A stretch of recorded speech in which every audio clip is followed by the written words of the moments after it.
Musibye mtyano abalabi baffe abalungi ababukedde TV kyekino ekirungo kya business nango omumbe Jandagire Leila.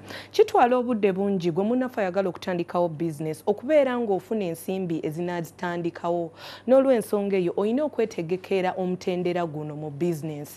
Wobanga oyagala okukungaanya ensimbi ezinatandika business olina kwekwataani. Osobola okuyingira mu bubiina obw'abasiga ensimbi n'obeera ng'oggyeyoko ku nsimbi ng'oli memba. Wobanga tokoze bw'otyo osobola okubeera nga otereka ensimbi zo. Wobanga toterese ensimbi osobola okufuna ebirabo okuva ewantu. Abantu oyinza obatwalira endowooza yo ne bafuuka ba partner mu business yo. Naye bino byonna okubituukiriza olina okuteekerateekera omutendera ogwo kubanga gw'amaanyi nnyo mu business. Kubanga ezo ensimbi ezigenda ogitandikawo ate n'okugiddukanya.